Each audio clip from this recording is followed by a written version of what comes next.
سلام. بالاخره بعد از آماده سازی کامل سالن و تجهیزش و ثابت کردن دمای مورد نظر، جوجه ها رو وارد سالن کردیم. الان 24 ساعته که جوجه ها رو آوردم و حرکت و رفتار جوجه ها نشون میده که محیط جدید کاملا عادت پیدا کردن، استرسشون از بین رفته و دما و نور سالن هم براشون مناسبه.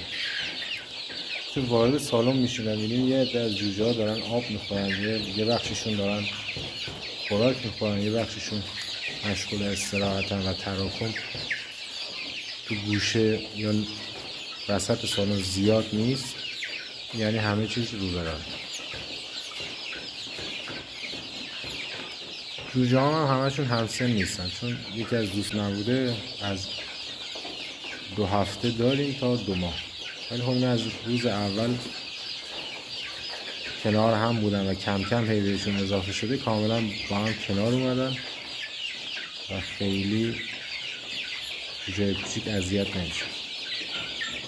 آبخوری و دونخوری هم یه جوری تو سالن پخش کردن که کوچیک‌تران راحت بتونن کنار جوجه بالغ آبدونشون رو بخورن.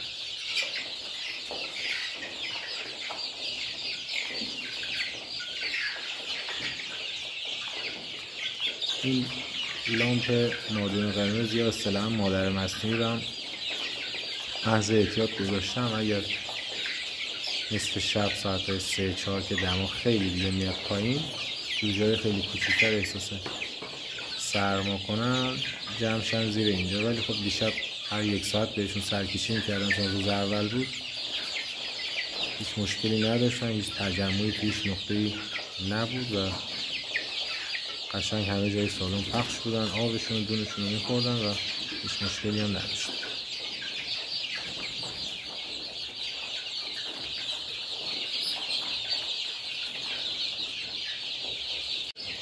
خیلی خوشحال میشم که تو این مسیر با من همراه باشین تا در ادامه گزارش‌های هفتگی از رشد و نمو این جوجه ها رو با شما در میون بذارم. خیلی خوشحال میشم نظراتتون رو بشنوم. در ادامه این رو میخوام از استفاده از آموزش‌های پیج کارآفرین جناب آقای مهندس احمدی خوراک‌های ارزون و مفید و اقتصادی رو کم کم آماده کنم و کنار خوراک اصلی به جوجه ها بدم تا ببینم نتیجه کار و نتیجه آموزش‌های علمی و عملی جناب آقای مهندس احمدی چه نتیجه‌ای رو برای ما خواهد داشت.